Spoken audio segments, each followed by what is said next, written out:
মুর্শিদাবাদের ডাক্তারি পড়ুয়া ধর্ষণ ও খুনের প্রতিবাদে রাস্তা অবরোধ ও বিক্ষোভ। গত 9 আগস্ট আরজিকর মেডিকেল কলেজ হাসপাতালে এক ডাক্তারি পড়ুয়াকে ধর্ষণ করে খুন করা হয়। ইতিমধ্যে এই ঘটনার প্রতিবাদে রাজ্যের বিভিন্ন জায়গায় শুরু হয়ে গিয়েছে বিক্ষোভ।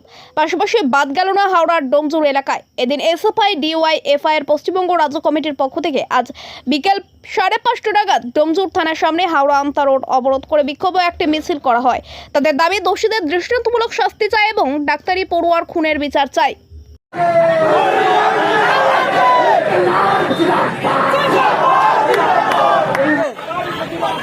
আরজিকর হাসপাতালে গত পরশুদিন যে ঘটনা ঘটেছে তার প্রতিবাদে আমরা আজকে রাস্তায় নেমেছি ছাত্র যুব মহিলা সমিতির পক্ষ থেকে, ভারতের গণতান্ত্রিক যুব ফেডারেশন, ভারতের ছাত্র ফেডারেশন। আমরা এখানে প্রতীকী অবরোধ করেছি সারা রাজ্যের অনুযায়ী। এই ডোমজুরের পুলিশ জোর বলপূর্বক আমাদেরকে ধাক্কাধাক্কি করা এবং আমাদেরকে ফেলে দেওয়া রাস্তায়, এবং আমাদেরকে বলা হচ্ছে আমাদেরকে আটক করা হলো।